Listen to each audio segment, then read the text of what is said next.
It was 17.5 when I was selling them pies. Ask me no questions and I'll tell you no lies.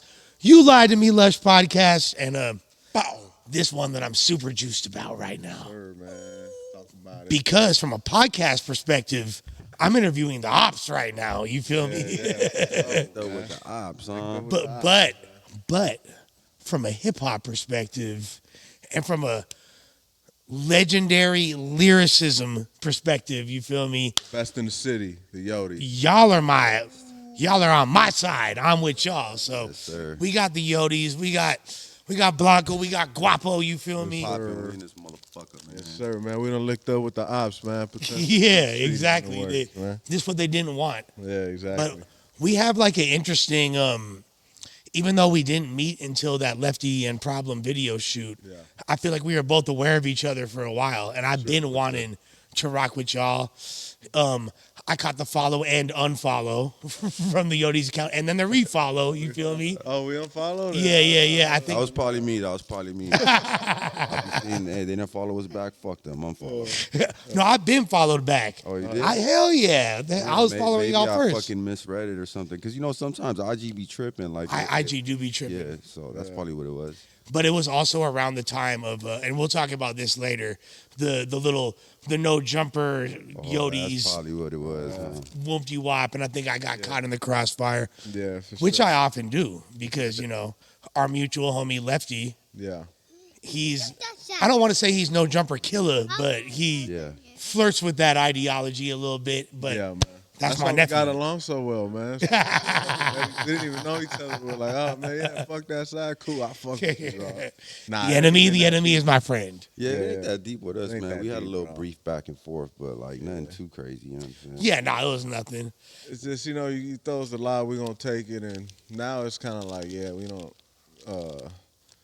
want to address it too much. It's just a little back and forth, man. It's the internet era. Sometimes if someone throws you a lie, you just gotta take it and see where it some goes. things were said, and then we got some cool fans, man. So they be riding for us and shit. Oh yeah, Pretty y'all good got shit. die-hard fan base. Yeah, man, we're building a fucking cult following, so because we're building this shit brick by brick. So to see this shit grow and the people that are rocking with us, they really fuck with us. So you know what I'm saying? We're just taking the stairs. Yeah, and I think it's important to note that Los Angeles has a lot of different subsections of hip hop, but one that gets overlooked from the beginning are the people that are focused on lyricism and the fundamentals of boom bap hip hop. You know what I'm saying? and just art in general. I feel like even there's a lot of people that came out the city, which at first people didn't really champion. Like Tyler the Creator, I always mention when he's one.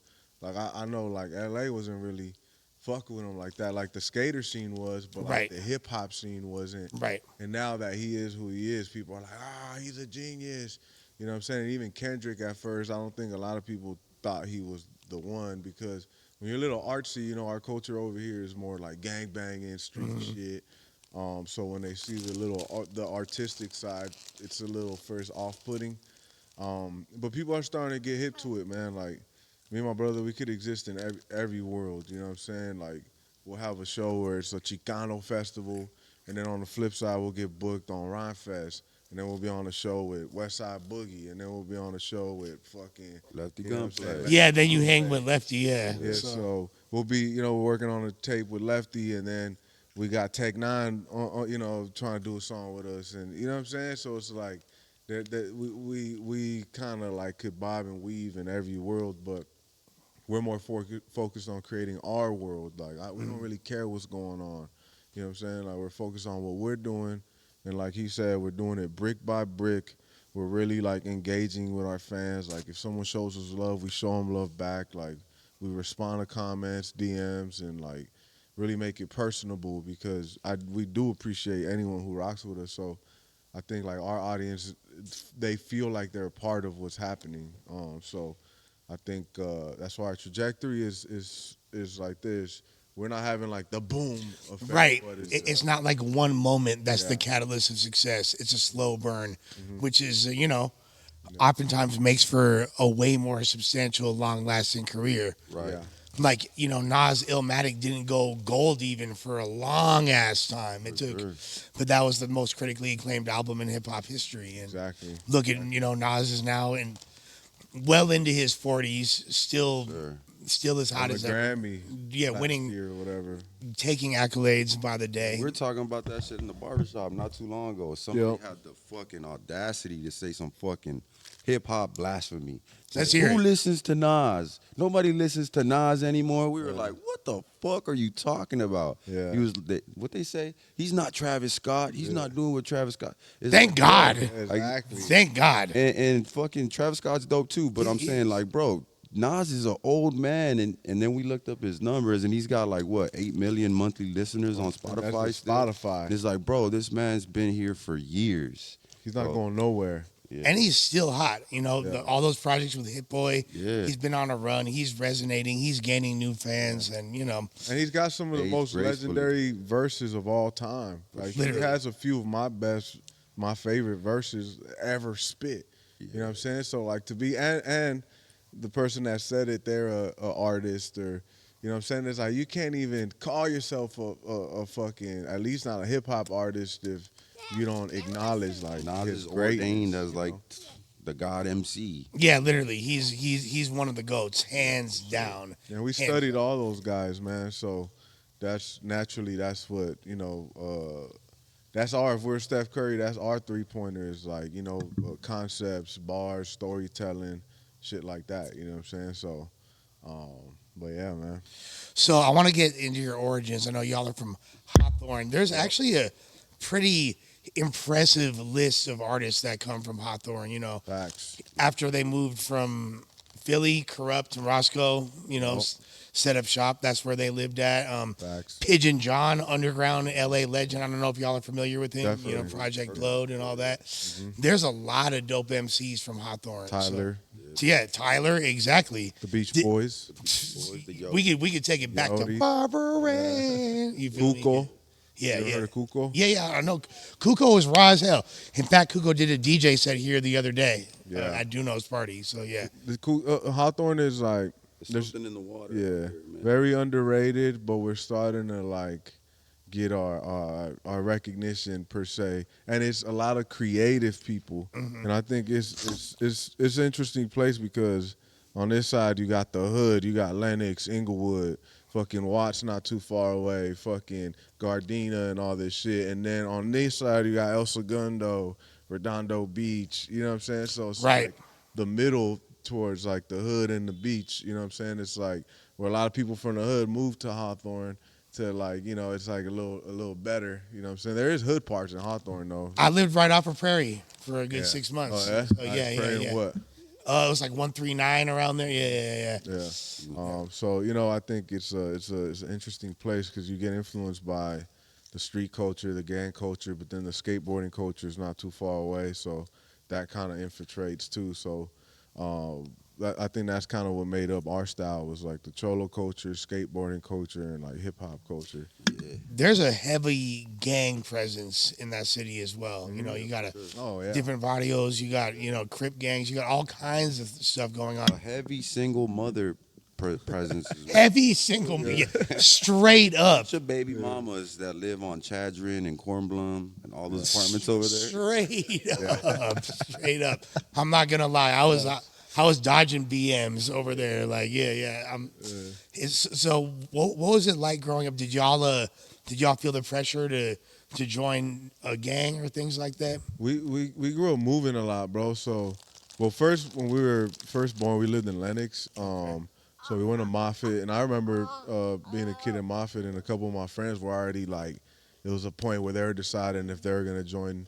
Like over there, it's like Thepa or Lenox, right? Those are the two gangs right there. So there was one kid like, oh, well, my brother's from here, so I might join here. So they were already making those decisions. I'm talking about elementary, bro, not even middle school. You know what I'm saying? But again, like we grew up moving a lot. Like then we went to Felton, York, so then Mexico. So we didn't have like we didn't have the opportunity to like get sucked into it. And we were always very family oriented. So like I think that helped us a lot. But the moving a lot. So no. I was this close though. Yeah. But like he said, luckily, like we had each other and shit, so we never like looked outside for brotherhood because we had each other and we had a lot of cousins and shit. So that was more so our gang and just formed our own little clique. Yeah. Type shit. Did y'all get into like tagging, graffiti, and things like that? Sure. Yeah. Hell yeah. Yeah. I was tagging for sure. Drawing and shit like that. But I used to write sticky. That's hard. Those that know. Sticky. Come on, man. But yeah, not really, man. Again, but we got homies and shit that ended up taking that route. But even like all through high school, we were moving a lot. Like we just always moved a lot. Okay. So, but all in like the harbor South area, Bay. essentially. South Bay. Yeah. And Mexico at one point. But what was that like? Like when y'all moved, was that a bit of culture shock when y'all moved to Mexico? Yeah, big time. It was. Over Where there, in you Mexico? might as well be white. Yeah. Were they like, oh, y'all pocho ass fools? Exactly. That's where that song kind of stemmed from. That's what I figured. Experience out there where they still didn't view us as being Mexican because we spoke English. You know, we were from here. Yeah, we moved to Sinaloa, Mazatlan. Okay. It was cool. It was cool at first when we thought we were on vacation. We started going to school, so we used to vacation there a lot. Like growing up, I always remember going to Mazatlan, and it was a blast. We had family out there and shit. All my dad's side, we would all go over there and shit. And it was fun. And then finally, this one time, we never left. And then I was like, I want to go back. Right. I was like, we're not going back. Yeah. It's home now. Can we go home now, please? Right. Yeah. I remember I was like, what the fuck? I'm going to school here. What the fuck? But it was cool. Was that just at the time that was like the best move for your family? They decided they needed to be down there for whatever That was reason? doing, business and shit. Okay. Doing shit out there. That makes sense. Yeah. And you're still very close with your family. Mm-hmm. Yeah, y'all. That's it. Y'all are brothers. Yeah, man. Guapo, I think you're the older brother, right? Yup. By how long? 2 years. 10 years. It was like 10 years. Nah, but yeah, and then shit went south down there, and they had to ship us back. And then boom, that's when we landed in Hawthorne, really, and like that's where we stayed. The origin story of Yeah. So at that point, when did like traditional boom bap hip hop become a big influence on y'all? Shoot. Well, my sister used to date. Those ended up being her baby father and her husband, ex-husband now. A dude named Liam. Yeah, he's a white dude from Redondo Beach, and he sit down, dude. He put us up on 36 Chambers. Really? Yeah. That was the first album that y'all got turned down on. Cause out here, we're listening to Ice Cube, Dre, all that shit, which I still love. You know what I'm saying? The Bow Down album, to me, is one of the best. West Side albums. Connection, baby. Underrated ass album, in my opinion. But then once we heard 36 Chambers, it was kind of like, what the fuck is this? And it kind of created a shift in our taste in hip hop, and that's when we started doing our homework and finding the Nas's and we didn't really dive in until like in high school. Like we were still like, oh, we knew about it, but we weren't like doing the homework to find the big L's, the fucking all that shit. Right. Came a little later. I think once we decided to like start rapping, that's when we started really like The combination of marijuana and playing 36 Chambers. That's when we're like mind blown. Yeah. That was it right there. And besides our immediate circle, like again, going back, our cousins and people that we really hung with, no one outside of that really understood it. Like I remember I tried to put one of my homies on in high school, a cat named Adrian, who's a producer. And then I was like, he was the first producer I knew, like the first person I knew that made music. I still didn't make music, but and he's making like more traditional West Coast beats, I would assume. No, he was making kind of like Common. He liked Common, Kanye West. Yeah. So I figured like, oh, if you like this type of shit, you'll like Wu-Tang. And I played 36 Chambers, and then I was just looking at his face, and he didn't get it. He's like, I don't. There is a big difference between the grimy boom bap that New York had in the mid '90s and like the more like polished, right? Back so like Black Star. Exactly. There's a difference between Tribe Called Quest, Native Tongues, De La Soul, Black Sheep, and Wu-Tang, Mobb Deep, M.O.P. Big L. That's what I liked. I like that. That is my number one. My favorite album of all time is The Infamous by Mobb Deep. That is my favorite album. Production, how that's engineered. I think Havoc. I know Prodigy. Rest in peace. He was the the fan favorite, rightfully so. But I always gravitated to Havoc. Yeah, Havoc's stupid underrated as an MC, and And I mean, And a producer. I was gonna say he made all those beats. The only beat he didn't produce on the Infamous, which is my favorite album of all time, is "Drink Away the Pain," which Q-Tip produced. And Q-Tip, essentially, when he found Mobb Deep and they were called Poetical Prophets, he was like, I want to make a street version of Tribe Called Quest, and then hence Mobb Deep. So yeah, Great album. I gravitated to Havoc because when I started rapping, I remember my cousin Mike. He would always tell me, "Wait, buddy," that he's like, "You got the lyrics, but your delivery is off. Your delivery is off." And looking back, he's the only one that ever told me, and it used to irk me. But then when I would hear my shit, I remember one time I was driving home from barber school because I had just graduated and I started going to barber school.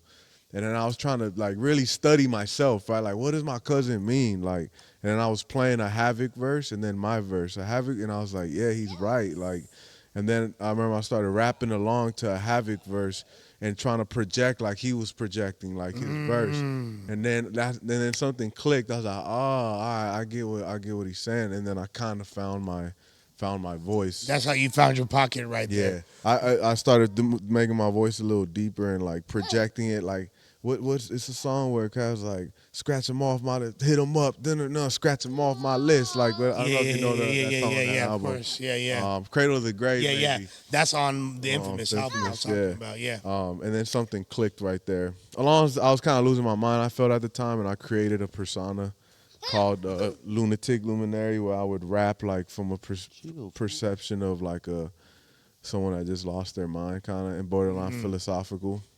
And I would change my voice to rap like this other persona, and then in the midst of it, I found my rapping voice, I guess. That's funny because like y'all wound up, and that's something that's big in y'all music is playing different characters and storytelling. So that makes sense. That's kind of like the origins. You were doing that just from the beginning independently. Yeah. So because you're older, were you rapping first, or did you guys both kind of like pick it up at the same time? Exact same Kinda day. picked it up at the same time, but I was more like heavy into sports when I was younger, so he was taking it a little bit more serious. And he was still in high school when we started. Yeah. So I was just kind of following his lead like a younger brother does, you know what I'm saying? And just kind of became better at it eventually. And, we're successful because of me now.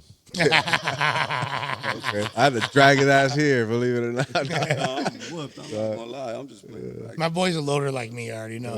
I remember he was saying we were both athletes. He was better at sports than me, but we played in his league, Bethune, in Bethune Park in like HP or where is it HP or South Central or South Central. and we're like at the time like some of the only Mexicans in the league. Anyways, we lost the game. We went back to the homie's house, started smoking. Hooping or what, y'all? Yeah, hooping.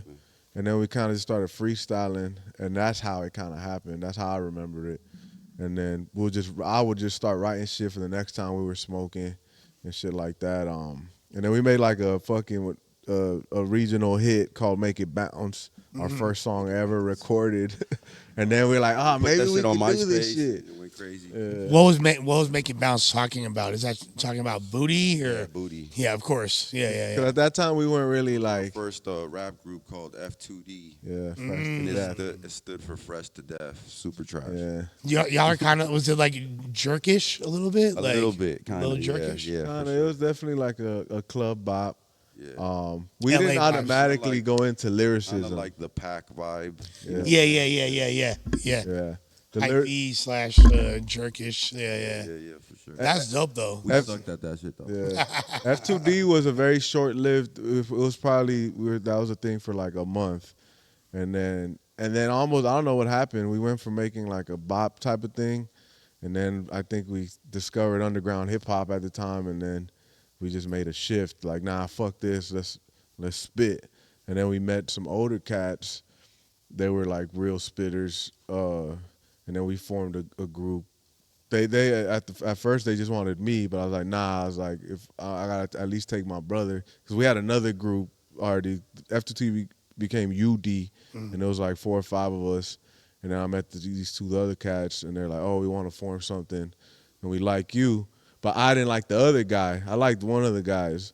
His name was Ye. I didn't like the homie Nuck yet. And then he's like, we should form shit. I'll bring Nuck. I was like, if you're gonna bring Nuck, then I'll bring my brother. Mm-hmm. And they're kind of like, we don't know if he's up to par yet. I was like, I don't think he's up to par yet either. And then we all kind of elevated our game together. That's when we really started sharpening our sword.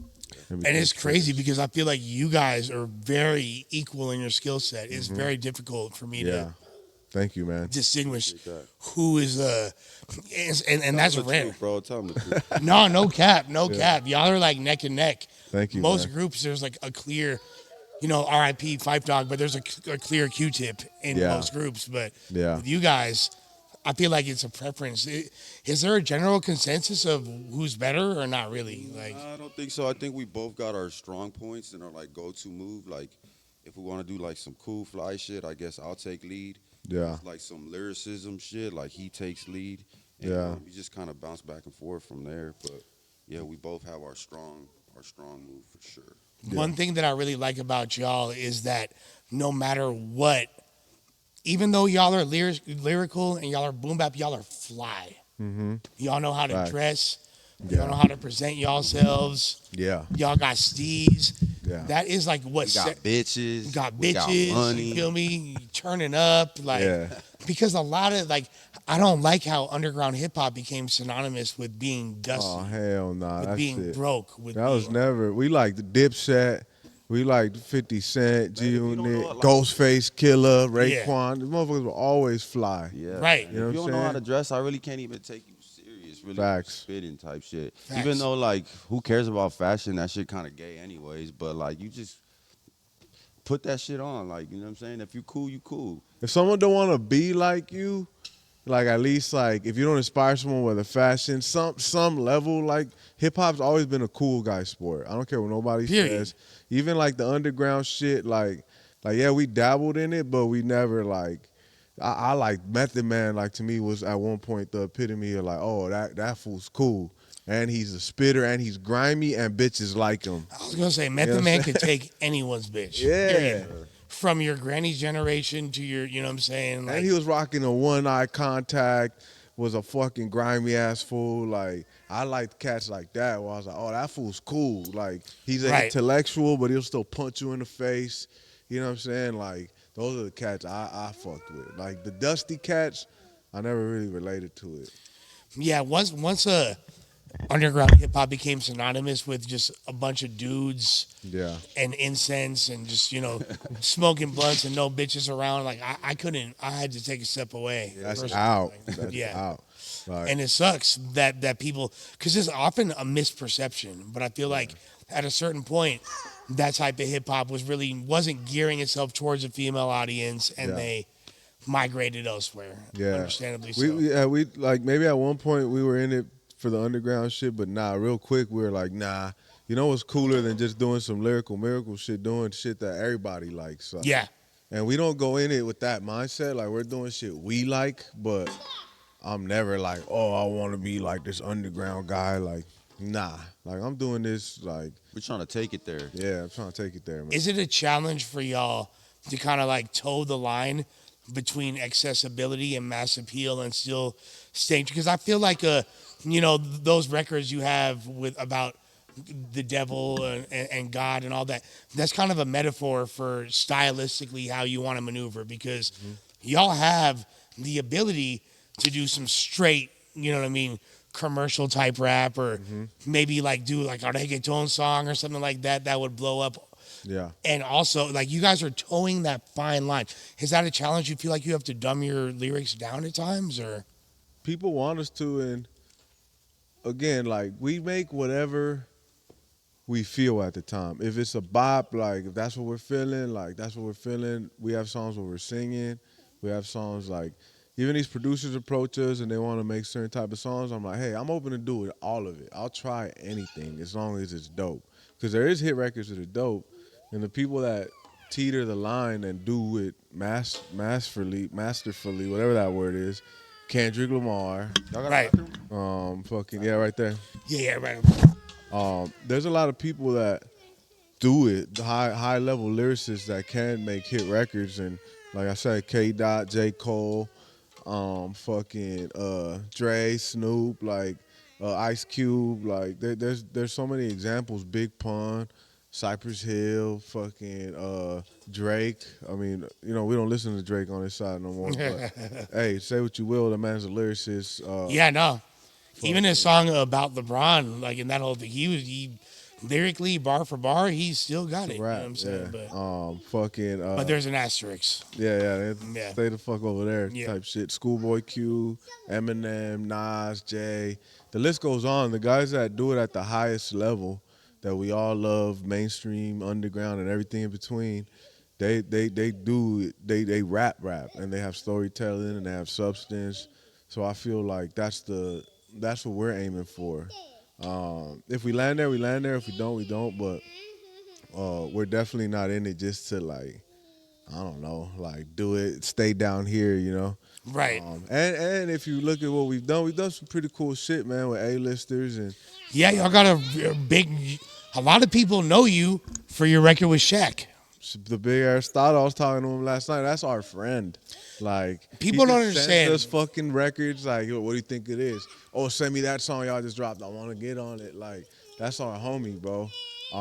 And that's one of the most famous people of all time. In history of humanity. And it's I'm from LA, bro. Somehow the universe, we crossed paths with the man. Yeah, that's what I was gonna ask. What's the origin story of y'all and The Shaq? internet. My brother did freestyle and, you know, came across his eyes and he sent us a DM. Like all these legendary plays they reach out first. And then we do what we gotta do to dunk the opportunity. Same with Mario. Like again, we did a video with Mario Lopez. Like nobody's doing that's cooler crazy. shit than us. Like that, I really stand on that. Like nobody's doing cooler shit than us. Like, and you know sometimes people overlook it, but we don't give a fuck. Like I look at those things and I'm like, that's fucking cool, man. Now, how It we is gonna top cool. that shit? Yeah, how are we gonna top it? That's the biggest question every time. How are we gonna top it? The LeBron collab is coming soon, I assume.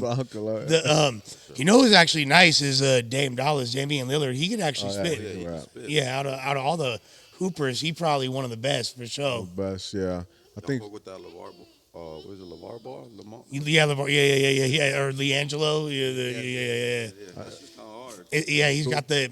It sounds like a Trill Fam release from 2005. It's like got a real New Orleans or Baton Rouge flavor to it. Sure. people always love a hooper that could rap, man. So Facts. there's always like an audience for it. Like, you know, that shit goes hand in hand, man. Like Hoopers want to be rappers. Rappers That wanna part. be Hoopers. yeah, the fashion at one point, the hoopers were kind of influencing the fashion with the kicks, and you know, a hooper created sneaker culture, man. So, Right. it's always kind of been hand in hand. So that's why when a hooper could rap, it's always cool. Like, that's fucking dope. You know, Shaq's the best of all time, though. Shaq. I mean, Can't Stop the Rain. Great song. One of the best hip hop songs in history. Yep. I mean, him working with the Fushnikins and all that back in the day too. Like, yeah, Shaq's a real MC. So, when a couple years ago, there's always been a big separation between what they call Chicano rap and just all other subsections of hip hop. But I feel like in the past few years, Chicano rap, or like Chicano rappers, I would say, not even rappers who are Chicano, have been getting a lot more emotion. Yeah. Do you feel like y'all are kind of inside or outside of that scene, or how does that really, like, how do you interact with all that, and how did that affect your trajectory and growth? I feel we've always said it. We're hip hop artists that happen to be Chicanos, not the other way around. Like, of course, we're Chicano, we rap it, we're pochos, all that shit. But at the end of the day, I'm making hip hop music. Like, Making hip hop, but I wouldn't exclude us from the conversation of being a Chicano rapper, because that's Yeah. what we are, you know. yeah, But we just don't make Chicano music, I guess. Right. yeah, But we are Chicano rappers. You know what I'm saying? 100,000%. Making hip hop music. It's a difference. You know what I'm saying? we're just like kind of carving our own road. You know Yeah. what I'm saying? Like, we feel like, yeah, pretty much creating our own lane, because we are Chicanos that happen to rap, and it is what it is. And it hasn't been done in a long time. Like, lyricists that could box with whoever. You know what Yeah. I'm saying? Like, I can't find too many. There's a lot of dope Chicano rappers though that are coming out. That's not to discredit what anybody's doing, but I'm just saying like a motherfucker put me in a cipher. You know what I'm saying? You want me to write a song? Like we just did a song with the Black Eyed Peas like on some shit. That's so dope. You know what I'm saying? So it's like to do some shit in that world, but then come and do some shit over here where we're working with Ab Soul, or you know what I'm saying? We got records with Westside Boogie, but then we got records with Lefty. Like I said, like there's not too many that could exist in all those universes. Very few, Can't if be any. boxed in. Yeah. So And some people think that's a negative. A lot of times some people are like, oh, you guys are you just do everything. Like you gotta just do one thing. And it's like, why? I don't want to. well, if you have versatility, why not lean into that? Yeah. Like there's no reason not to. I understand people look at people that have that as like, oh, they're just throwing paint at the wall and trying to see what sticks. But it's not like if I can do that, I'm gonna do it. Like, And it's lawless out here. There is Yeah, no and formula. motherfuckers don't know. Like nobody knows what they're doing, bro. Like Facts. So everybody has an opinion, but like ain't no formula to this shit. Like if it goes, it goes. If it doesn't, fuck it. I got tomorrow to fucking do something else. Like especially in this climate with the phone and shit. Like man, if I go viral today, they'll forget about it tomorrow. Like you know what I'm saying? type shit. We've gone viral hella times. Like just recently, like it doesn't matter. Like people don't care what you do now, and we do shit that don't work all the time too. It's like that's the beauty about being independent, and the beauty about just dying on your shield is like who gives a fuck? I don't give a fuck. A lot of people always try to impose their fears on us, like like let's say when we have big dubs, and then we want to follow it with something that may be a risk creatively or whatever. People are like, I don't think that's smart. Like, how you gonna follow this with this? And Right. like, I don't give a fuck.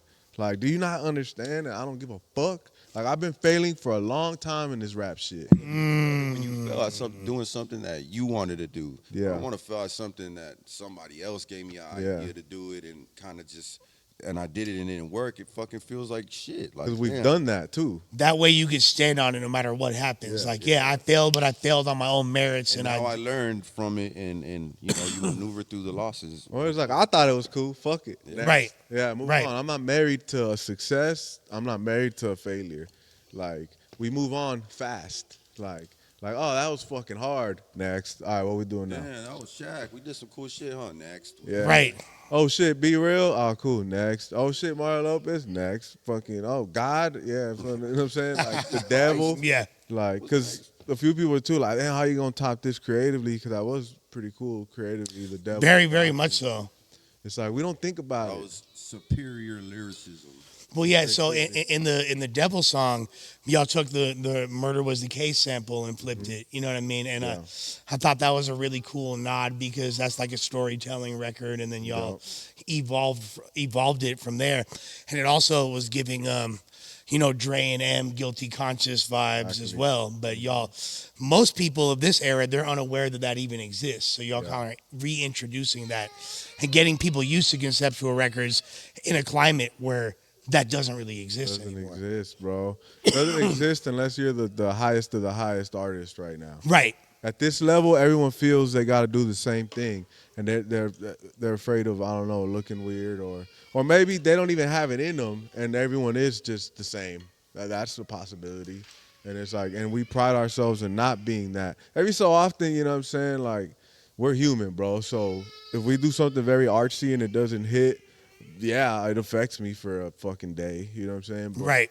I get over it the next day. That's when my wheels really start turning. When I think something's gonna work and it doesn't, then I'm on to the next thing. I'm like, all right, well, I'm gonna fucking shit on them over here then. Watch. You know what I'm saying? We never know creatively what's gonna be it. I mean, like, I came in this game as a hip hop artist, wound up randomly being a battle rapper because I was a dude in my crew that could freestyle. Yeah. Then that became successful. Then I became more successful organizing battles, and then boom, fast forward 15 years, I'm doing media and podcasting. Yeah. But I never knew. All I knew is I loved hip hop and I wanted to contribute to this culture. Yeah. And whatever works out as long as I'm doing something that I love. So, Yeah.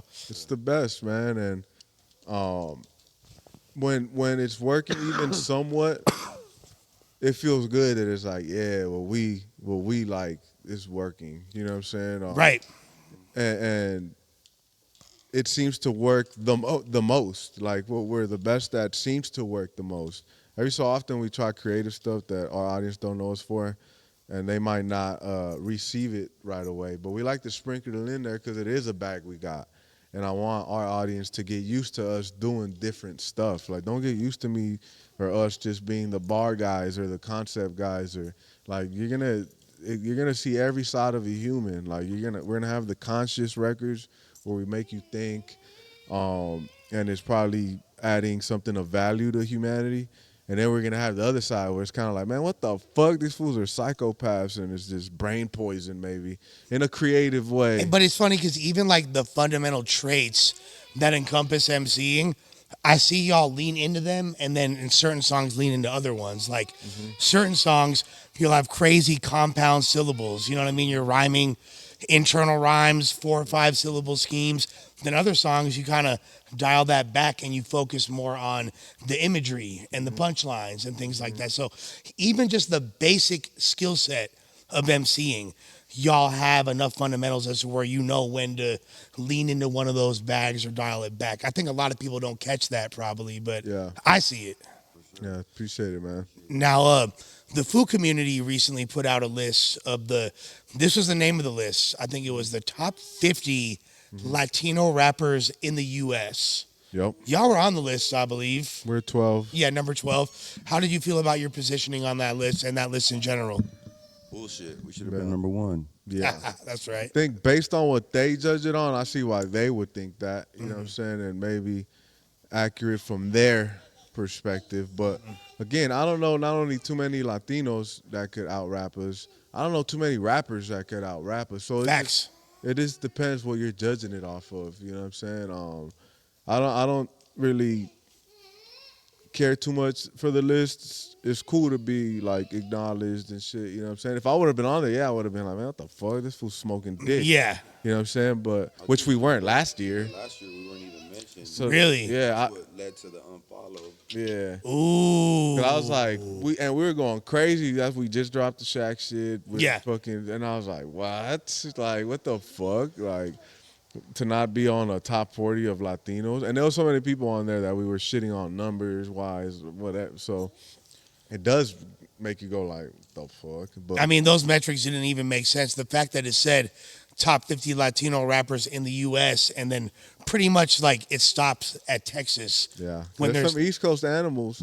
I mean, like, bro, like, so you're saying there's no Puerto Ricans or Dominicans and all that from the East Coast? Chris Like, Rivers.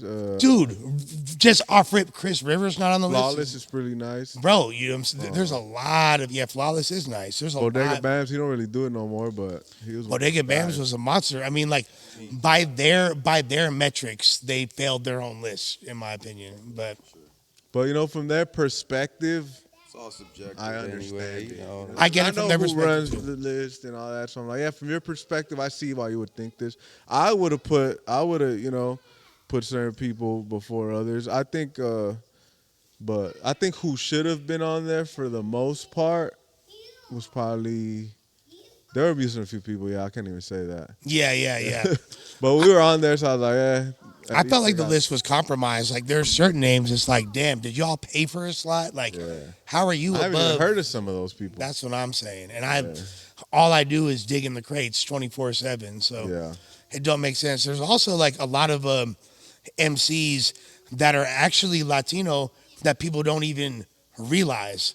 Like Fabulous is half Dominican. AZ, Raekwon, I think Raekwon is there's it's too many to name. Really, I think even what's his name, Lloyd Banks. Lloyd Banks. There you go. So like we just named 4 dudes that technically should be, and really, if you're Cardi saying, B. Cardi B should be number 1 on the list. If we're being honest, you feel me? She's holding it down. Ice Spice. Ice Spice is Dominican too. You Latina feel as me? fuck. Yeah. And Cardi B's Latina as fuck. Super. Like, how she talks, her whole, like, man, that's a Latina girl right Yeah, there. yeah, exactly. You know, she's a black Latina. We gotta start embracing the black Latinos, like 100%. You know what I'm saying? Because it's a real thing. Like Latinos are pretty much we're the future of the world because we're 3 races. We're natives, white, and mutts. black. That makes a Latino. Like different variations of it, you know what I'm saying, depending on the region you're from. But Three That's what it indigenous is. cultures that came together to Yeah, create like because a whole new race. we're a product of rape and pillage. Like our ancestors were both the rapist and the raped.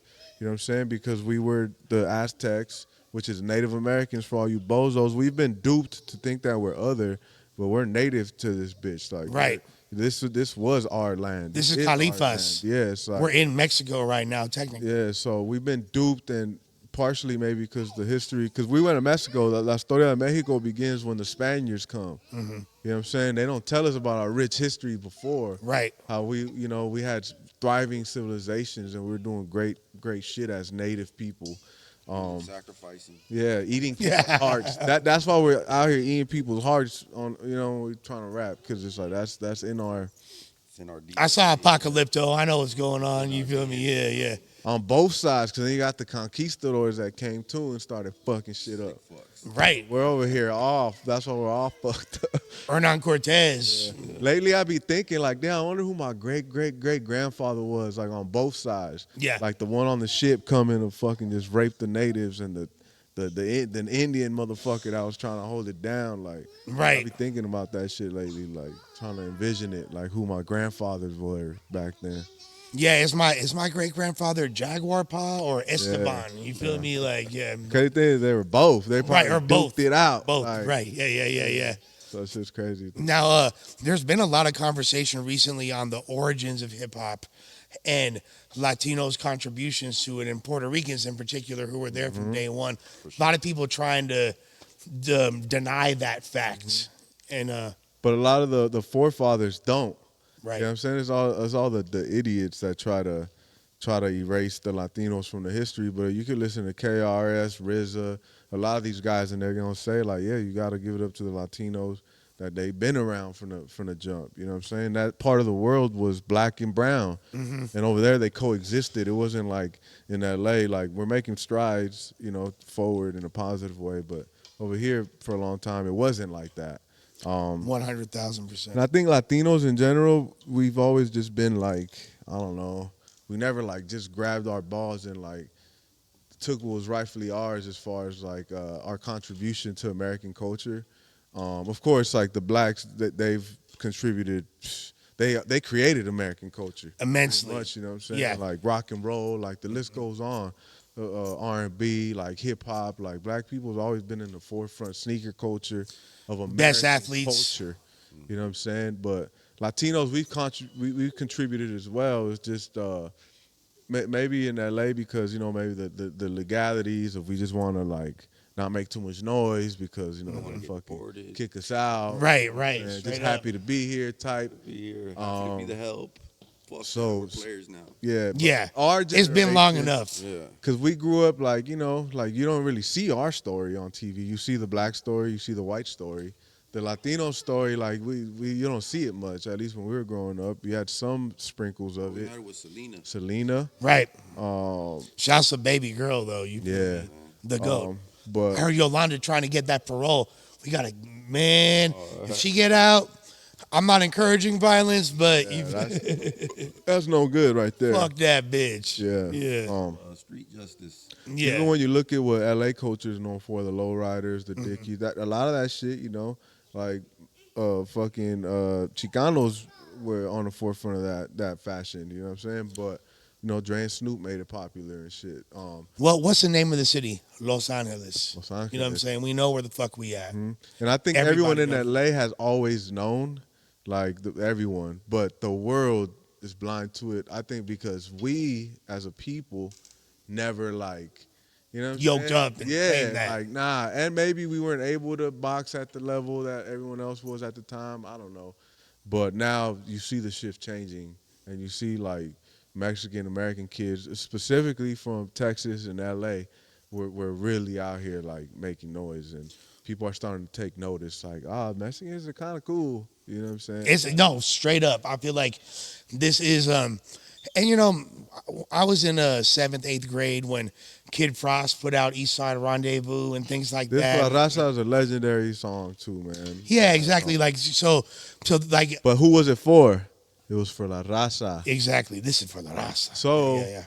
the outsiders never. It always felt like it was only for, instead of like it's for everybody. You know what I'm saying? Now it's like inclusive. Like, nah, we want everybody to catch a glimpse of our culture, which is Mexican American culture. You know, Right. And people are starting to be like, these motherfuckers are funny. These motherfuckers are talented. These motherfuckers could fuck bitches. These motherfuckers, you know what Right. I'm saying? Like, so. And have been around in hip hop from the beginning, especially if you're talking about breakdancing and graffiti, Crazy Legs, Rocksteady Crew. Latino's been outside from day one. Now, recently, there's been a really confusing beefs that have popped up in the city that are causing potential racial divides. But I feel like overall, there's been so much progress between We don't black and entertain brown relations. Definitely don't entertain it when motherfuckers is trying to any take divisive. steps backwards. Like, nah, man. We can't entertain it. We can't spend too much time on it because we've worked too hard to even get to this point. And there's a lot of people on both sides, the black and the brown side, that are really making strides to push it forward. We're not pushing it back. Like our OGs and everybody else, you know what I'm saying, they did whatever they did, but now it's time to move forward. And it's like, nah, like we live amongst each other. We love each other's fucking culture. Like, we can't say we don't love black people's culture when we're making fucking hip hop music. Right. And we love hip hop artists and we love oldies and we love, you know what I'm saying? Like, we love basketball. We love Kobe and Shaq. We love, and vice versa. You know, motherfuckers love our food. They love the fucking our women. They love top tier. You know what I'm saying? Like, LA culture is Mexican fucking culture. Like, it's so embedded in it, and everyone loves it, and we grew up amongst each other. You know what I'm saying? And it's only right that we start pushing the line that like black and brown, we gotta get down with each other, bro. Like, we gotta get down with each other. There's no other fucking way. And that's how LA's starting to get on top again. Like, LA's gonna be, we're already on top, but we gotta keep the crown for a little bit. And it's only possible if the two superpowers in the fucking city, like, unite and don't let the noise fucking break what's happening. You know what I'm saying? Like, because we're moving forward, and our you know, the black and brown kids deserve to know that they can be friends. They can, you know what I'm saying, embody each other's culture without a problem. You know what I'm saying? It's gotta That's a beautiful thing. I love y'all for that. Yeah. Now, you guys have a very unlikely friendship that emerged this year. And now it's potentially leading to, I've heard murmurs of a collab album, but between the Yotes, Coyotes for Hire, and Lefty Gunplay. Yeah, man. How did that friendship come to be? Because that is like, how did that happen? Y'all are very different. Yeah, that's the homie, man. I love that fool. I think we both, at first, didn't think we were gonna like each other. We had a brief interaction we both did on the radar. As he was leaving, we were coming, and we are like, "What's up, Lefty?" He's like, "What's up, fool? Let's flick up. But it was a cool interaction. Yeah. But I think when we first met him, he's like, "I'm not gonna lie, I didn't like y'all fools at first." That boy has no filter, huh? Yeah. And vice versa, I didn't think I was gonna like him. Yeah. But then, you know, he's a fucking likable guy. Somebody from the neighborhood, like one of the homies. Like, everyone's got a homie like Lefty. Exactly. Yeah. So it was just like, we just kind of just vibed. I think what happened was we linked up with a booking agency, the Adlers, and then I think somehow they reached out to the Adlers or whatever, and then they asked us, like, "Oh, you know, you guys know about Lefty?" Or they reached out. They're like, "Yeah, we know." And I think at the time, like, the homie Cypress was trying to make a song happen, but then it didn't happen. And I was like, "Yeah, we know." Then they hit us like, "Do you guys want to potentially work with them? We're thinking about it, but we kind of want to see if y'all vibe with them first, because we want to kind of like focus on, we just started fucking with y'all, so we kind of want to make sure, blah, blah." And then they're like, "If you guys want to do a session with them or whatever," like, "Yeah, we'll do a session with them." Like, why not? You know what I'm saying? What was that session like? Because for those that don't know, Lefty is the same person on and off camera. He's very, very, the star power is probably some of the most intense I've ever seen in my life. He is so charismatic. He like jumps off the screen. Definitely. But he's also like way more of a chill, kind person than people realize as well. Yeah, he's a good guy. He's a good dude. So then we set up a session at his house at the time, pulled up, and we just fucking clicked, bro. Like, I was like he said, like, we know cats like that.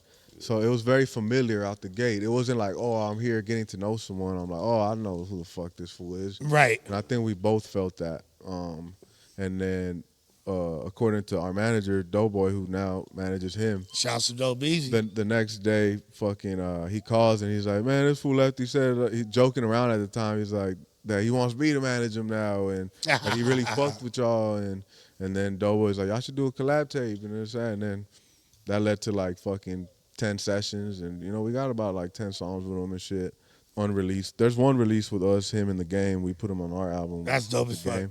How are like, and now we're just homies, like yeah. we fuck with each other, like it's that type of vibe. Like always happy to see him, vice versa, and yeah. No, it's funny because once I saw y'all interacting in person, it made sense. I was like, okay, this is like a genuine love. Yeah. These fools just rock with each other. It ain't no like label scripted thing. You're technically not even on the same label. Y'all just now have the same management, which was because of y'all essentially and him meeting, Doughboy and then seeking that out for himself. So he's like, man, I fuck with them fools, man. I like how we showed up, we got down to business, did a few songs, and we moved as a unit. I bet you I can freestyle better than you. Yeah, he's like, I'm the best rapper. I'm the best rapper. Y'all rap better than me, but I'm more popping. I think that was. And I think we pulled up Spotify numbers, and he was like, got you. He's like, got you. That's the thing, though. You know how, like, oftentimes there'll be, like, a Nas or a Jay-Z type rapper, or just any Eminem, whatever, lyrical genius type rapper. And then there's Old Dirty Bastard. And there's also the goons that defend him, you know what I'm saying? I feel like y'all, it's like the inverse. It's like you got this hellified gangster rapper, and then y'all fools are like the lyrical hit squad. Like if fools really want it with Lefty, I feel like the Yotes are gonna jump off the porch. Yeah, man. I think that's a part of the, I don't know. I don't like when people talk shit about him, especially because there's a lot of misperception about him. He's a cool dude, man. So and he could rap for real too. And he could rap for real. He's an artist, you know what I'm saying? So that's all it is, bro. Like sometimes our audience too, I don't know if they're really fans of him, so they'll be like talking shit in our comments sometimes. I be hating that shit. Like, man, get the fuck out of here with that shit. Yeah. I don't like that either. Like we need to put people like this on. They're rapping way better than Lefty, and it's like, bro, get out of here. We don't want to hear that. Thank you. Yeah. Right. And he could rap, you know what I'm saying? Like I've heard shit on Lefty on this motherfucker gassed, you know what I'm saying? Sure. It's just it's an unorthodox style. And hip hop, that's the beauty of it. You could go down the line and see a lot of people that had unorthodox style, and it worked, and it's dope in its own way. Not everything gotta be all fucking lyrical, spiritual, or whatever to be dope. You know what I'm saying?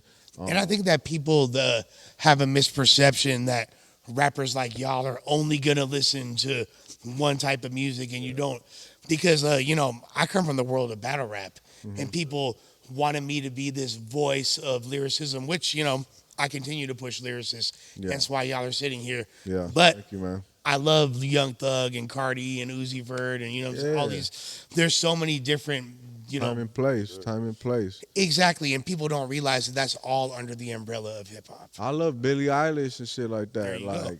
There's so many. Sade, like that's probably one of the most one of the artists I listen to the most. Like, you know what I'm saying? Like we're humans, bro. We feel. The youngin. Yeah, fucking 21 Savage, fucking, you know what I'm saying? There's so much good stuff. Future, fucking, like you don't have to only like one thing.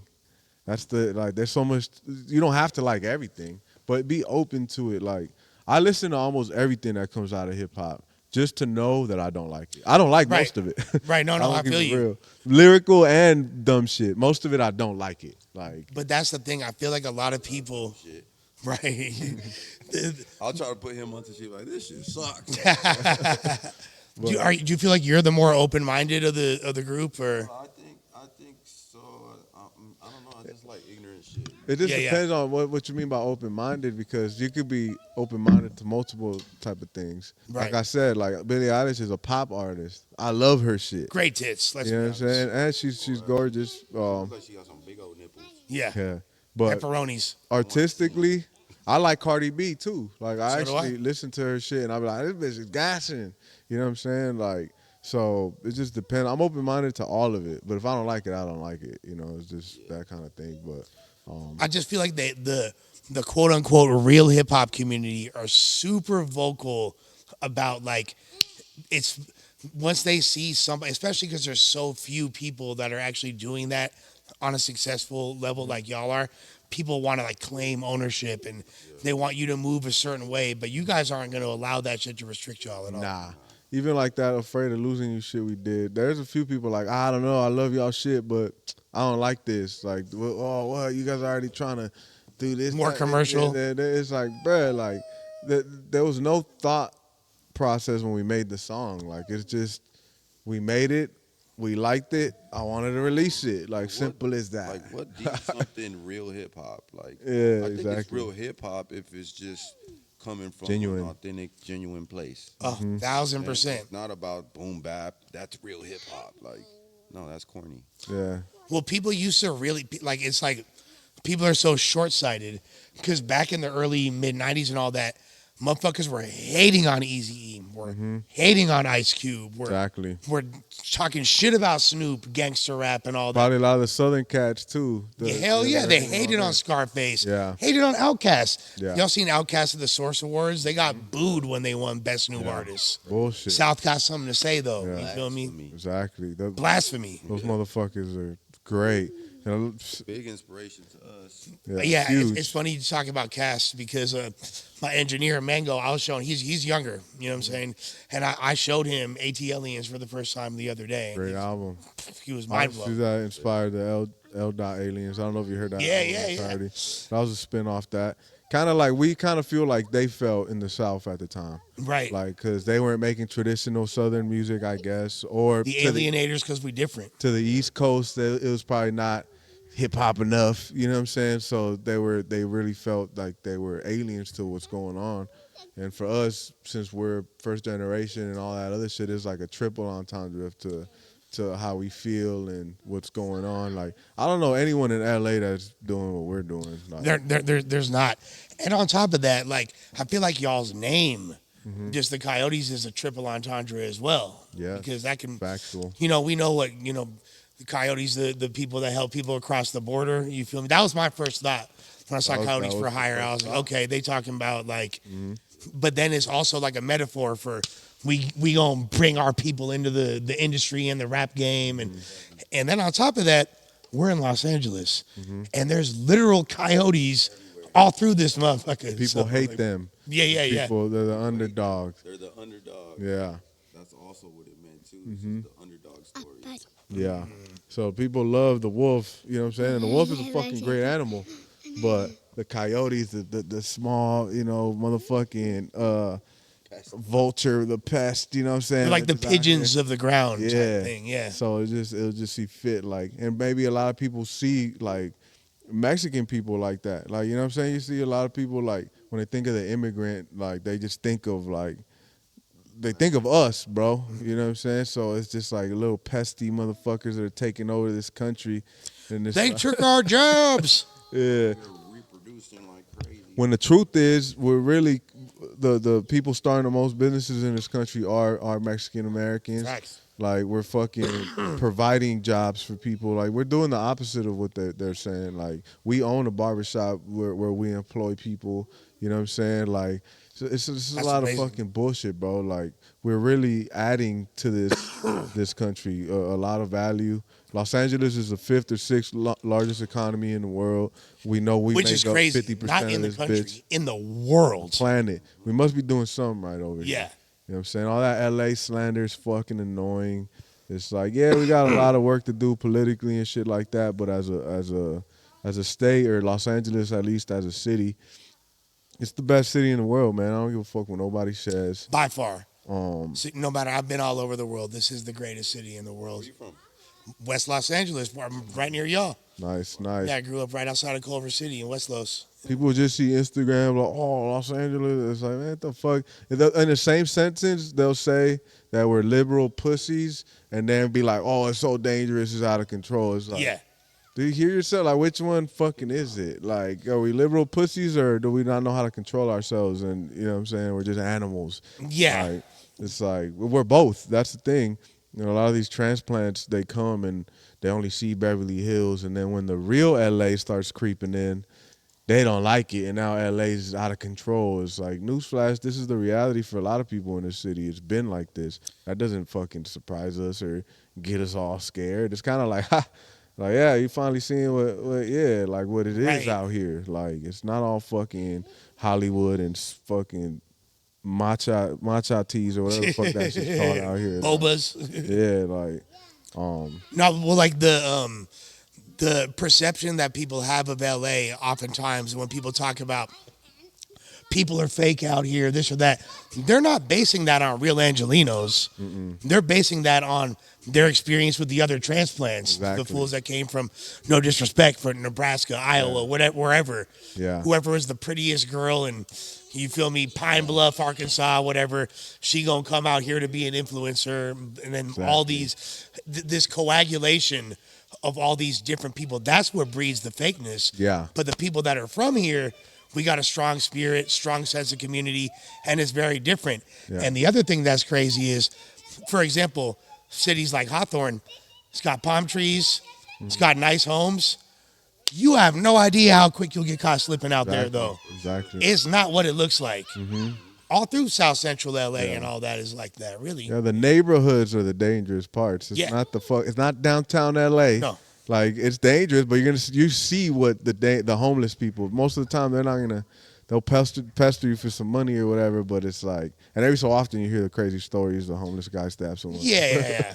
But it's like, again, to us, like, none of that surprises us, bro. But to people that aren't from here, they're like, oh, like, we gotta lock our doors now. And right. It's like, yeah, welcome to the city, bitch. Like, you don't like it, get the fuck out. Like, yeah, exactly. Y'all are the reasons why our rental rates are so high and all that.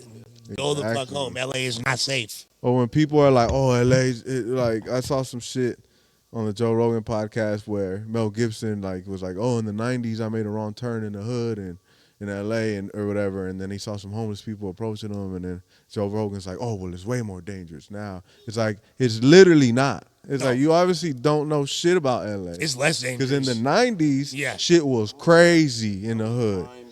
It's like, it's right after the riots and all that. Yeah. Come on. That just shows that people they see something, someone say something on their phone, or they see people get robbed on Melrose, and now LA's out of control. Now in the hood, like, in the same place I'm walking my son now, free as a bird, I got jumped at. You know, I was catching fades at. In the same fucking place. It's got fucking guns pulled out by motherfuckers that are now serving life in prison that were just trigger happy, like. It's like, you don't know shit about the real LA. You just got a perception of what your fucking phone tells you, and you living in Beverly Hills or wherever the fuck you live at. Your perception is not correct. It's fucked up. Again, yeah, politically we may have to work on some things, but definitely. The people, motherfuckers don't know what the fuck they're talking about when it comes to the people. Possible. At all. At all. Blacks much and less browns millennials, and you feel me? Yeah, exactly. Yeah. That wasn't. Now you see blacks and browns in the same, you know, from the same hood, repping the same hood and all that. That's which I love. I love to see that personally. Yeah. I don't know what they're talking about when it comes to like LA. That's one of my fucking. That shit pisses me off when I hear that type of shit. I agree. Yeah. Now there's also like been this unspoken rivalry between Cali and Texas, which I don't really think is as much of a thing as the internet likes to make it. I personally love Texas. Me too. I love Texas music. I love Texas culture. We're going to go down there pretty soon. We got a song with Paul Wall and the homie Doe Man. We're going to go out there and shoot a video. I fucking love it. That's dope. Y'all got one with Paul? Okay. Yeah. Gave us a Paul Wall verse, too. Paul Wall. A classic. He started that bitch. Man. I drive slow. You know, drive slow, homie. Of course. He started off driving slow on that motherfucker. When I heard it, I was like, oh, yeah, he gave us one of them verses. He gave us one. Damn, that is dope. Mm-hmm. That is really dope. When we go to Texas, bro, they embrace us out there. Like, I fuck with the people out there, man. I love Texas food. I love Texas people. I love everything about Texas, man. I think that our tacos are smacking Tex-Mex. Yeah. I got to be honest, bro. Like, when I talk about food, I'm not talking about Mexican. Yeah, barbecue and all that. Because they be trying to like take us to Mexican restaurant. I'm like, man, fuck all that. I don't want none of that. Where's the barbecue at? Yeah, take me to Stubbs. Yeah, we got Mexican food out here. I ain't trying to get ground beef with a slice of cheese whiz. You feel me? Hell nah. Fucking Taco Bell's better than this. Yeah.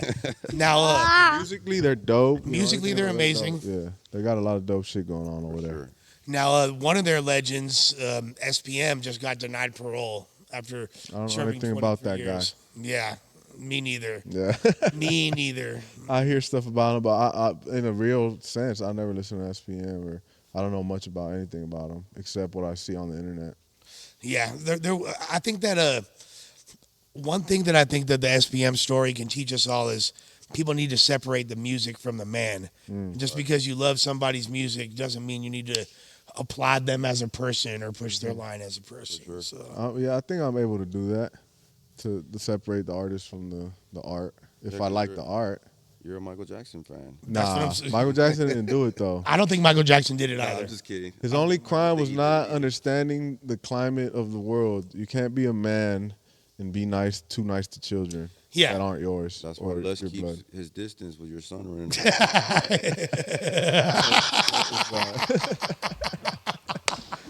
Hey, I'm not even gonna lie. I be seeing some dudes too close to my son, and I'll be like, back the fuck up. Yeah, no, I'm gonna show love. I'm gonna be like, hey, that's Neff and all, but yeah. Hey, if it was the opposite, and I was like, hey, buddy, you'd probably be like, man, what the fuck is up with bro? There's a thin line. Yeah, there is. Like, it's cool to be cool to kids, you know what I'm saying? Especially when they're family, you know what I'm saying? But, of course. There's a thin line. You gotta understand, like, because there's a lot of bad dudes out there. If I'm at the park, I see such dude, like, I'm on high alert, bro. Yeah, it seems like y'all wouldn't really be playing when it comes to that. And, he got Unc. I know there's probably a gang of other family members that are. How has fatherhood and unclehood changed? I'm a dad too. You're a dad too. Okay, Yeah. were you a dad first? Or? Yeah, dad first. You was a dad first. I got All right. 2 kids. You put numbers on the board, player. I was the dad 2 times first. Yeah, Okay. Yeah, they're both older than him. I started off a little younger.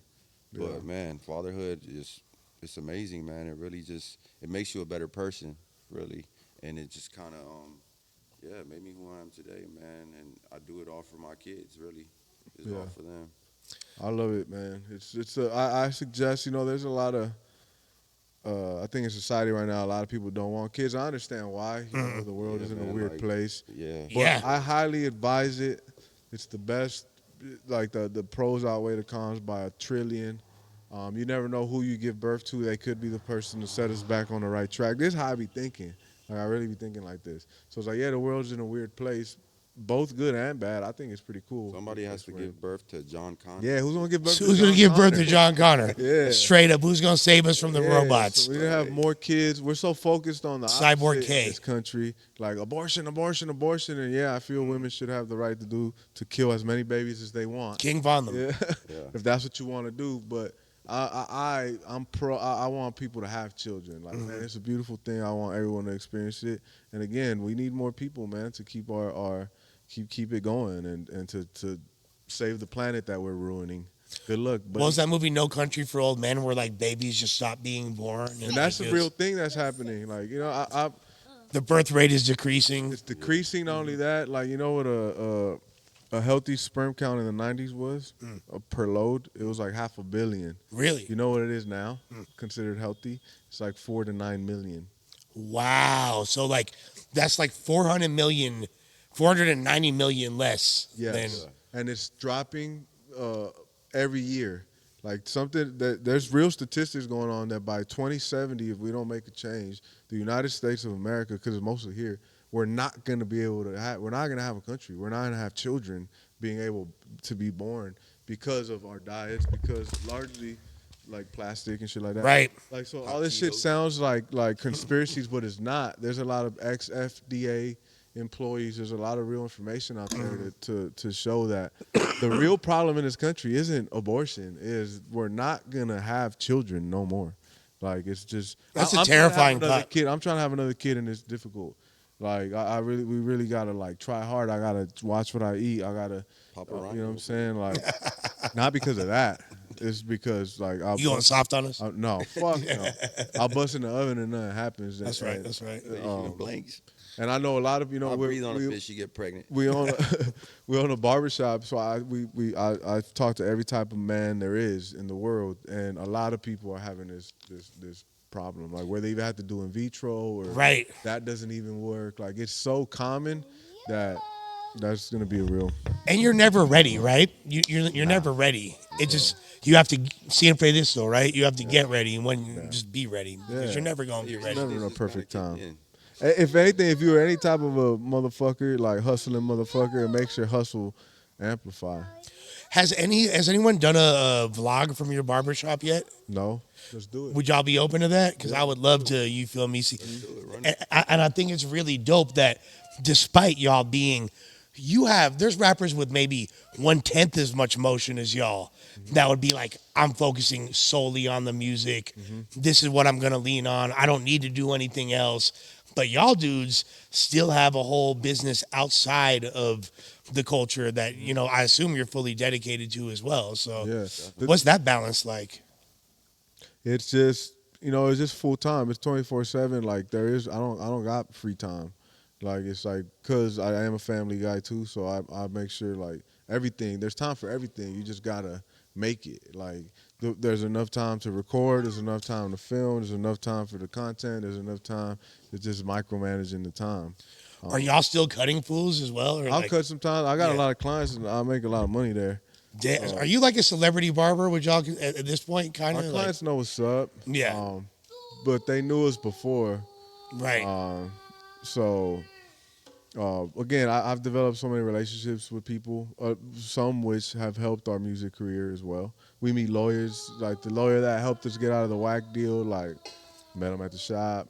Motherfucker, the fool that got us the whack deal back in the day. Met him it's all from the shop. Okay, that's interesting networking. I wanted to ask you about that. So you guys are no longer under whack. Nah. Okay. That's still the homie and shit. Like yeah, shouts to whack. No bad blood. Like he never stopped anything, and it was what it was when it was, and when it was time to part ways, it was pretty easy. Put a number up, we put it up, move on. How did y'all even link up originally? Was it on like per my recollection, it was kind of on the heels of him having the Lefty beef and all that, and there was a lot of controversy between him and Latinos, and then like he was like, oh, actually, there's this really dope Latino group, you know what I'm saying? And then is that what happened? No, we were signed to him way before any of that. You guys were already on him, okay. 2019, we signed to him. Oh, wow. 2019, yeah. So y'all signed him pre-COVID. Yeah, when Coyote was just a thought. Yeah, like, we didn't even exist. Yeah, no music out. Yeah. It was just a concept. We had like 2-3 videos, and we were just showing the homie, Marcus Black, and then he was showing people. And there was a lot of people at Atlantic, and all of them were interested, but then they found out that we didn't exist, and and Wack didn't give a fuck. Though, like before Wack, Game hit us up. Mm-hmm. Yeah, Game was the first person to ever reach out and let us know that we were dope, and he wanted to help us out any way he can, and we went on tour with him, and that was fucking fun. Amazing. So shouts out to Game, man. That's dope because even myself, I feel like I overlook some of the Game's contributions as far as helping other artists out. When DJ Vlad recently had a list, which artist had the most impact on West Coast rap, and it was The Game, Nipsey Hussle, Draco the Ruler, and YG were the 4 names, and overwhelmingly on the poll, it said The Game. Now, don't forget that The Game was holding it down for a long time, a long ass time, at a high level. You know what I'm saying? And there wasn't many people on the West Coast backing him up with it. No. And he's a real spitter. He's a rapper for real. You know what I'm saying? Real MC. Like that. Concept songs. You know what I'm saying? Like, really that dude who motherfucker thinks he is that. Right. You know what I'm saying? Like, he's a legend, man. He's a fucking legend, and he got to be in all the conversations when it comes to L.A. I think my argument against him was like because it was the phrasing of the sentence, impact on West Coast rap. Now, who's had the most impact of those rappers? By far The Game. It's not even close. And he's took everyone on tour That's anyone from LA. He brought Kendrick on tour. He brought Dom Kennedy. He brought a lot of people. The So. Yotes. Yotes. So it's like I think he don't get his flowers for his contribution, maybe because people get the other stuff, the antics or whatever you want to call it. Right. It sways people, but people got to do their homework and look at the track record. That guy, He's just gonna love he's you, special. hate you, love you, and hate you again. It's part of it. That's how it goes. Yeah. And he doesn't care to like he marches to his own drum. And you know what I'm saying? And No, he does. He's his own man for sure. And my argument, and I'm admittedly like the biggest Draco stan of all time. You know what I mean? I look at him as the West Coast Ghostface Killer with his lexicon and lingo and just the way he manipulated language is second to none in my opinion. And I just felt like that Draco, as far as impact on the coast, when there's so many styles that were birthed from his. That's a fact. Yeah. That's why I was like pushing back. There's a whole bunch of mini mini Dracos right now. Everyone's a mini Draco right now. Draco. Yeah, Exactly. yeah. You can't deny that. You know what I'm saying? But you know, Even not like us.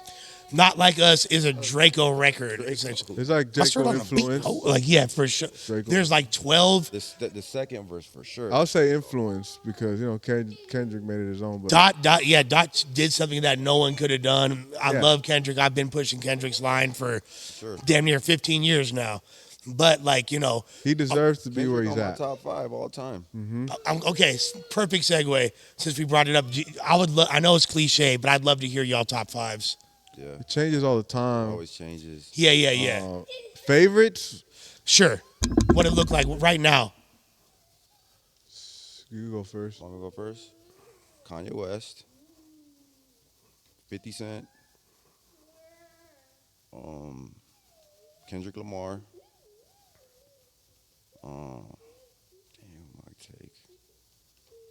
am I gonna take? Nas. I'm putting Nas in there because I'm a little old. I need Just a little. Huh? Just a little. Just a little, yeah. Nas. Who else? Fuck. I always forget somebody, bro. I don't want to say Eminem. I don't want to say Jay-Z. Even though they do deserve to be up there. Give me a spitter. I'm gonna take Jadakiss. I was gonna say Jada. I'm taking that back. I'm gonna put DMX up there. Okay. I always put DMX. I hear some Jadakiss influence in you sure. for sure. Yeah. Definitely. With the way you emphasize I the like his punchlines, pockets, man. the pockets, all that. Yeah. I'm gonna put the whole Wu-Tang up there. The whole Wu is one person. Okay. Fair enough. But if I narrowed it down, Method Man's probably one of my biggest influences. Yeah. Meth Ghost Ray ODB. That's my fourth favorite. Eminem, because Eminem has a huge influence in my style, like early Eminem. Big L. Thank you.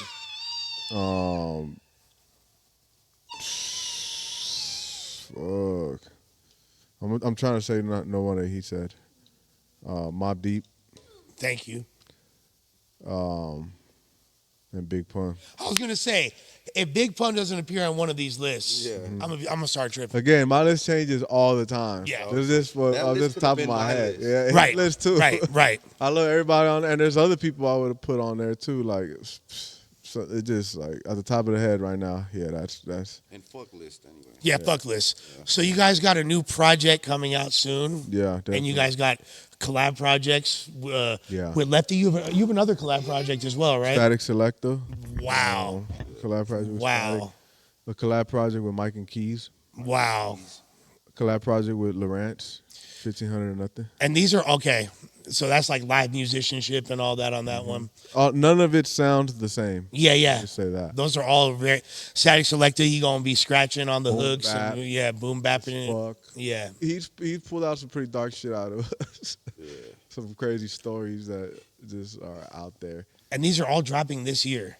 Probably. Okay. Yote Landia's first up, which is just what we're doing. Which, you know, like just beats we'll find from homies, beat stars, you know, just stuff that grabs our ears. That we Like just jump on. yeah, Yote Landia, we're loading up right now. Who are y'all signed to right now? Nobody. So y'all are indie. That's what I thought. Distribution Through Empire or through Foundation. okay. So they're putting their money where their mouth is and helping fund the Yote train. You know what I'm saying? But That's dope. Coyote for Hire is the label. That's who we're signed to, which is our own shit. And we do distribution with Foundation, man. So shout out to them. But everything you see, every play you see, every video you see, every feature you see is coming directly from right here. 99% of it, you know what I'm saying? Like, we have a good team, but sometimes people they like to shift the credit. Like, oh, since you're fucking with Dope, that must be the reason. A lot of times people have called me like, oh, I see so and so. I'm thinking about fucking with him because so and so. Right. Yeah, you should. But hey, like let me tell you something. Like everything that you see happening over here is like we are the label. Everyone else follows suits. They're part of our team, not vice versa. And that's how Right. artists got to move that way, though. Yeah. People think they sign a deal or like they get behind somebody that shit's just gonna magically work for them, but like snap of a finger. It's like, nah, man, you really got to put the footwork in and go get it yourself. Yeah. You know what I mean? And there's no other side agendas. Everybody is pushing the same line because it's your label. Because you never know once you're entering another building how you're going to fit into that structure, how people want to utilize you, or how you might be in the way of certain people's agendas on your own. And all that could, create. Yeah, that's why some of the dopest MCs of all time have been on the shelf their whole careers. No, we're our label, so Foundation follows our lead. Everyone else follows our lead. Doughboy, whoever's on our team, Mike Shahad, they follow our lead. Like they'll bring plays to the table too. Shout out to them. Like they're very useful. They're great team members. Right. Like you do need a good team, and Mike Shahad and Doughboy, they've been doing their fucking thing. And they trust your vision. Yeah. Like Mike Shahad linked us with Static And Select. you got to trust them too. You know? Right. So they're like family. So Doughboy really helped water the whole shit with Lefty and really like push the line for us to like really do a project together. You know what I'm saying? I'm fascinated to hear that. Yeah, but again, we liked each other, and that play kind of came because of us. And then, Doughboy did what he did to execute the relationship, and he kind of helped water it. But again, like the train moves with the train started here, the train ends here. Like if everyone drops off tomorrow, Coyote's still going. We're still going where we're going. You know what I'm saying? Like we're planning our videos, we're co-directing our videos, we're producing all the videos. Like we produce them all. Like we make them happen, we pay for it. You're putting the bread up, hiring the directors. We're recording our own music. We're engineering our own music. We just started fucking with some other engineers. We're giving a try. Shout out to Julio and shit. He mixes and shit for Dr. Dre and all that. That's right. So we're starting to be open to like put stuff in other people's hands. But you're used to like you record him, he records you. He records him, I record me. Oh, like right there, record. Right. This works easier. Yeah. You're here, like I'm gonna do that again. Like it's fast. Right. It's just like, all right, punch me back in. You don't have to explain anything. No, you just like yesterday we just did a fucking crazy song, and he recorded his whole verse, his whole hook. Then when it was my turn, I recorded my own verse and gave it a little mix and all that. So yeah, to every artist, like don't think you're start fucking with someone and they're gonna change your life. Right. You gotta change your own life. You gotta be able to identify when opportunities present themselves. Sit down, and take advantage of those opportunities, those windows. Don't be too cool for your own fucking shit. You know what I'm saying? If an artist that you like, somehow you guys connect, don't be shy to reach out, you know what I'm saying? Or I think a lot of people get shy in those instances. They really do. Especially if there's already a mutual like respect. Like if there's a mutual respect there, like, man, if you want to do a record with someone, ask them. Like, yo, what's up? Let's do a record. If it don't work, it don't work. Who gives a shit? People got their own lives. Don't take shit personal, because a lot of people take shit personal. You know what I'm saying? If they'll send it, you know what I'm saying? Like, if you don't get back to them, or like in their time, right? Like, Sometimes it's personal, man. Sometimes I might not like you for real. Yeah. Sometimes, you're entitled to feel the way you feel, I guess. Nah, but I hear you. in this business, like it's a relationship business, and most of the time it's not personal. Everyone got their own shit going on. Everyone trying to get it themselves. Like, I'm trying to get it, bro. I don't got time to think of like what other artists is trying to get it or the you know what I'm saying? Like, I'm trying to get it. and y'all are self-sufficient, independent, doing it yourselves. I think to me that's everything we're doing it ourselves. We don't have nobody to push the line for us. You know what I'm saying? Like, except our team that, you know, they make sure they spread our name wherever they're at, which you know, works wonders. And 10 times out of 10, they already know who we are. You know what I'm saying? Like, but they just reaffirm it. Like, oh yeah, I have heard of them. Do y'all feel like you get more love sometimes in like the East Coast, like when you go to New York and places like that? Because I feel like they will love a lot of your style out there. I think we will once they know about us. Yeah. When's the last time we went to New York? Been a long with time. Bodega Bams, huh? Yeah. We was out there with Bams. That minute ago, huh? And super minute yeah, ago. we were getting a lot of love out there for sure. They didn't think we were Mexican though for some weird reason. They thought you were like Puerto Rican or something. They're like, ain't no way y'all Mexican, y'all fly as fuck. I guess they just used to Mexicans looking a certain way out there. A lot of people aren't. I think people still think that it's like, you know, flannels and Ben Davis era, which by the way is fly and is a California staple. Like fly. You could we for throw life. That shit on too. Exactly. That make it look fly as fuck. 100%. Not 100%, man. But motherfuckers have evolved. Fools are in drip nowadays. Fools is iced out. Like, it's not what people have a big misperception. And I think that in time, through voices like y'all's, people gonna see the real. Now, I ain't gonna keep you for too long, but I do play a game since this is a You Lied to Me Lush podcast. Have y'all ever heard of a game called Two Truths and a Lie? Two truths and a lie. So the game is, I need y'all, and y'all could do it together. Y'all could be, you know, one entity. I need two truths and one lie, and I need to guess what the lie is. Okay. 3 statements. Two of them are true, one of them is a lie, and I guess. Two separate, I guess. You want to do yours? You can go first. Two truths and a lie. Two truths and a lie. All right. Let me see. But randomize the order. So this about anything in the world. About anything in the world. Okay. You'd be like, I have a son. So two truths and a lie. I've never had a threesome. Okay. Fucking. Fuck, this is difficult. Yeah, it always trips people out. Just to think of fucking. All right, go. Yeah. Go.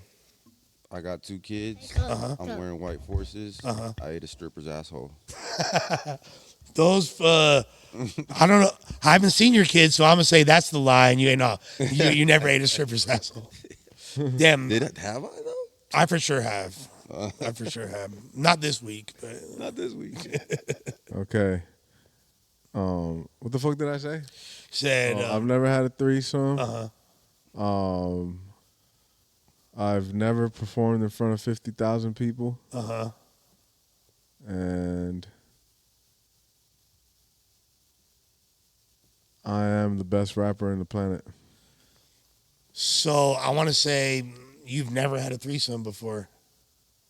Yeah, I've never had a threesome before. That's crazy. Well, the day is still early, so you know your career's just. No, wait, hold up. I forgot. I think they were all truths. Your career's just starting, my boy. Well, if it's with your brother, it doesn't count as a threesome. It's got to be 2 minors. It's got to be 2 girls, bro. I don't know. This game got me confused, bro. I don't even know what the fuck was what. Appreciate that. Any final thoughts for the people? This has been a really dope conversation. Yeah, man. Just shout out to Lush for having us, bro, man. She was a good time. I was kind of dragging ass the whole time because I'm whooped. Yeah, no, I'm whooped too. And I know that y'all are, this is probably the last interview y'all are going to do for a minute or one of the last. So just while we get once we start rolling out the album, that's when we turn up the interviews. But anything you need, you know what I'm saying? I got y'all. And if you're interested in repairing the bridge and no jumper and going over there, I would love to help facilitate it regardless. You got a friend in me, and Lush World will push your line regardless. You know what I'm saying? Yeah. So yeah, final thoughts, Yotelandia on the way. Look out for that. And fuck no jumpers. Fuck around. Nah, we love y'all. Appreciate it. The Yotes, you feel me? Some of the dopest rappers in the game. Fact. Blanco and Guapo, you feel me? Oh, bro, appreciate you. Play upon the Lush. Uno. And we about this biatch. Yes, sir.